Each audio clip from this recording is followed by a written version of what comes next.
Hi, it's me Jacqueline. Welcome to my channel.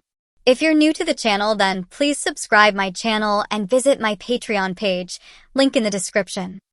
I had just finished the routine cleaning up our apartment when Bill burst in, slamming the door behind him. "What's up?" "That lousy freaking a-hole." "Who?" "The landlord.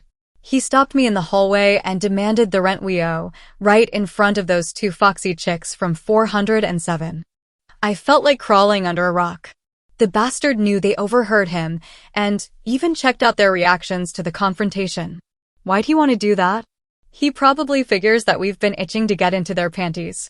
Fat chance we'll have to get to first base with those two, now that they know we haven't two nickels to rub together. Is it our fault our employer went belly up? We must have over 500 resumes out and still haven't heard zilch about a job opening. You'd think the jerk would know how scarce good jobs are since 9 to 11 and should cut us some slack. No, he has to make a big scene in front of two of the best-looking tenants in the building. I had to literally beg him for just a few more weeks' time, promising we'd catch up on the rent as soon as one of us lands a job, any job. By the way, any news in that regard? Nothing. I stayed close to the phone all morning, hoping to hear something. We clued our few friends and our families about how lean it's been. You'd think someone would come up with a worthwhile lead for us by now. The only incoming call was from my folks. They want me to pack it up and come back to Indiana to help them with the farm until the economy improves. Are you going to give up on your career and move back in with them? Not yet, but I have to be honest, Bill. It doesn't look good. I spent 2 hours scouring the net for an opening in our field. The few offerings out there were scams, pushing trash off on friends and relatives or worse. The job market sucks nationwide. What the hell are we going to do? Don't worry, though. I'm not about to run out on you, to face the landlord on your own, yet. By the way, have you talked to your dad recently? Yeah. Guess what? He's out of a job, too. I tried to explain that I've been out of work for the past 2 months and can't put him up. He asked to move in with us, Phil. That's all we'd need. Your dad's okay, but his drinking and the kind of company he keeps would only spell more trouble for us. The landlord would put us all out into the street if he moved in. I hope you were able to convince him that it wouldn't work out. Don't worry. I don't think he could mooch enough to make bus fare from Dallas. Did you tell him we're facing eviction if we don't find some way to pay the back rent? If I know your dad, that would keep him away. Don't worry. I told him that I'd forward a new phone number where to reach me when the landlord tosses us out. He got the message. He already knew that I was glad to hear from him because I wanted to tap him for money. He got off the line in a hurry. Oh! In that case, we still haven't figured out how to raise cash and we'll be out in the street unless we do. We've got some serious thinking to do, Phil, which will be easier for me once I dump the load I'm carrying. Bill turned away and headed for the bathroom. While I was pacing the room, someone knocked on our door. Friends would have rung the doorbell downstairs and waited for us to let them in after announcing themselves on the intercom. It had to be our landlord or an adjacent tenant complaining about the sound level of our conversation or Bill's slamming of the front door. I considered remaining silent, hoping the intruder would go away. Repeated knocking was more insistent, so whoever it was wasn't going to give up. Bill was busy inside the bathroom. I heard him flush and the water in the sink run. I figured he was shaving. For once, I wished we had a peephole to see who was inquiring. I latched the privacy catch before opening the door. Funny how being penniless makes a person reluctant to face the unknown. I gulped and opened the door an inch. To my surprise, the two girls from 407 were patiently waiting. I unlatched the privacy catch, sighed in relief, and opened the door. Well, hello. Something I can help you with? We were about to ask the same thing. The taller of the two statuesque beauties was in charge, and she placed her arm up against the door jamb, as if to say, "Don't even think of closing this door." She looked gorgeously provocative, smiling coyly. Her smile widened, putting me more at ease as she said, "We overheard your roommate talking with the landlord. Thought we'd stop by to cheer him up. We know how he must feel. Both of us were out of a job and money for a while, too. Can we come in?" Sure. I opened the door wider and gestured to them to have a seat on the sofa. Can I get you girls something cool to drink? Bill should be out in a moment. I went and knocked on the door to the can. Hey, Bill. Coming out today? You have company. Muffled groans of excited recognition from the other side of the door meant he would be out presently. He must have heard the woman's voice and deciphered my mildly jubilant tone of voice. I ignored his request to confirm who our guests were. He'd probably catch something in his zipper in his haste if I told him. Make sure you're decent. That was sufficient warning. I could almost hear him combing his hair. The shorter blonde finally spoke. I think I'd like a glass of soda, if you have any. No problem. I'd like some as well, if it isn't a bother, said the taller one. I'd have to flip a coin to pick which was the more attractive of the two. They brightened the otherwise dreary day. Be right back. In a few minutes, I was back, balancing a 2-liter bottle of cola under one arm, with 4 glasses filled with ice cubes on a makeshift tray. Bill was already shaking hands with our newfound friends, trying to impress them with clumsy courtesy. It was quite obvious that he was smitten with the girls. After all, I was too. Who wouldn't be? They overheard you stalling the landlord for the rent out in the hallway, Bill. I know that, Phil. I was there. Besides, they already told me that was the reason they decided to stop by. I can't wait to hear more about why they came over. I'd have never guessed that our 2 gorgeous neighbors here might be the very ones who'll rescue us from our dire plight. Bill was laying it on a bit too thick. I made an excuse for his corny candor. Bill's a bit precocious, I'm afraid, and takes a bit of getting used to. Please ignore his ill manners. Sometimes he can be too glib for his own good. He meant the remark about how you look to be complimentary. Trust me, we both have been hoping for an opportunity to meet you to strike up your friendship.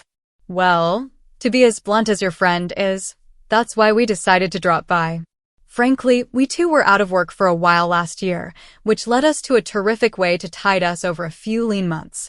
We thought we'd pass on our discovery to you. Both of you seem to be in fairly trim shape and are presentable guys. We think you might want to take advantage of the windfall, like we did, to resolve your temporary trauma of being unemployed. The taller blonde was obviously the more forward of the two, as the shorter of the 2 girls sat back and let her friend do all the talking. You're kidding, right? I wasn't gullible enough to think that either Bill or I was that good-looking. If we had been, we'd have been more fortunate in meeting girls. No, I am not kidding. You could use a bit of guidance, but both of you seem to have all the essentials of becoming what is considered attractive to women who don't wish to be encumbered by long-term relationships with men. Interested in hearing more? You're suggesting that we should become gigolos, right? Thanks, but no thanks. Absolutely not. Gigolos are prehistoric predators. What we suggest is for you to become well-trained and very refined professional escorts sans any sexual agenda to pursue. I wasn't buying it, and I knew Bill wouldn't either, but he wasn't about to skip the chance to schmooze with these 2 great-looking women. He sat down next to the taller one and leaned forward, acting eager to hear more, but basically was only fooling around. His primary intention was obvious, so the woman turned away and addressed me instead. We were working for a fairly successful human resource consultant helping out young employees direct their talents to improve their worth to their employers. Unfortunately, when the economy goes sour, the first ones to feel the pinch are consultants, like us. So, after weeks of searching for a worthwhile opening, we decided to try a different tack, helping people who had lost jobs improve their marketability for a fee. The hardest part was finding clients to employ them so they could afford us. Quite by accident, we came upon a demand for good-looking companions and, now, well-groomed escorts. With our coaching, the 2 of you can soon be drool material.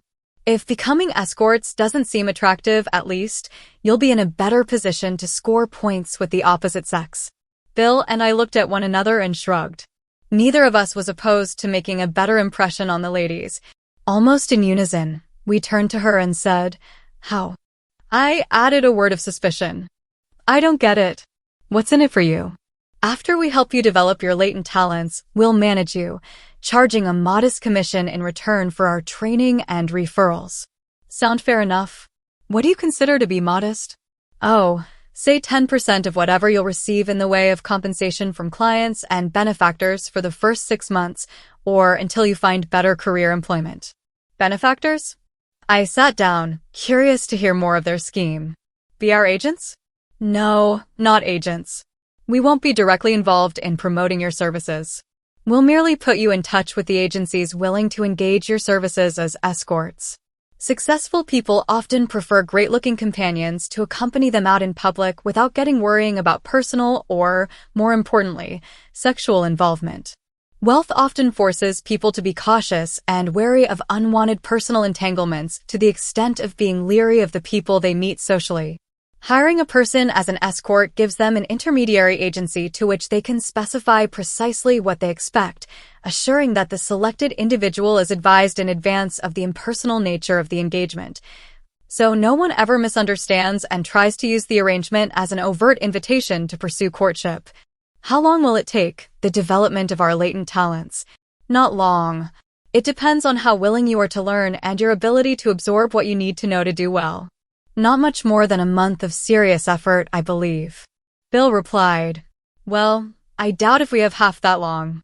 The landlord assured me he'd have the sheriff serve us with an eviction notice if we don't come up with the back rent we owe within 2 weeks. For once, Bill was being pragmatic. Even if he was using the landlord's threat to let the girls down easy, he avoided sounding too reluctant to remain congenial with the two attractive women, even while turning them down. She acknowledged the threat of what Bill said and thought a moment before she spoke. You know, both of you could really benefit from our help.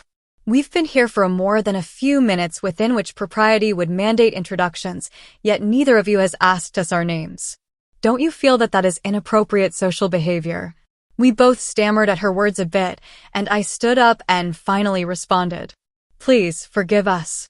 We were neither expecting the pleasure of your company, nor the help you graciously are willing to offer. I don't know what I was thinking. I'm Phil Roberts, and this is my friend, Bill Dalton. He got up momentarily after seeing me stand. Well, I'm Myra Benson, and this is my sister Carla. We're pleased to meet you both. She extended her hand, and we dutifully took it and shook hands with her and then Carla, in turn. She could easily see that we were embarrassed by our lack of manners. If you both give us your assurance that you'll allow us to become your coaches, in writing, I'll be happy to dissuade the landlord from making good on his threat, first thing tomorrow. He won't cause any further bother, I can assure you. After you've both learned how to communicate better, you'll be able to evoke his cooperation in the future on your own. I don't understand, Bill inquired. What could you teach us that would make talking to him any less of a pain in the butt than it now is? He's not very congenial. He's been on our backsides like a blanket ever since the day we moved in, nitpicking. I think he goes out of his way to be nasty. I think he's a genetic throwback. That you will soon discover. As your communicative skills improve, you'll comport yourselves well and inspire others to admire and like you with ease. We'll show you too the techniques that convince otherwise disagreeable people encountered to be impressed by your obvious, confident composure and beguiled by your good looks. Oh, come on, now. You're making it sound too simple.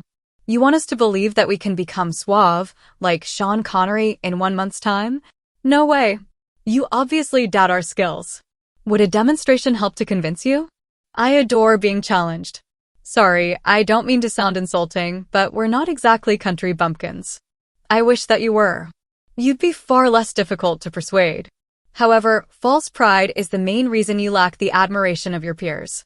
You have a high opinion of yourself, Phil, but it lacks conviction, probably because you recently lost your job. As a result, you interact socially from a defensive stance, even if you're not aware that you are.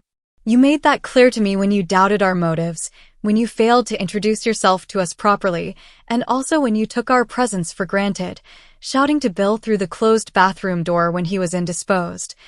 Instead of waiting patiently until you could quietly and politely address him and advise him of the purpose of our visit. Please subscribe for the next part and visit my Patreon page for early access.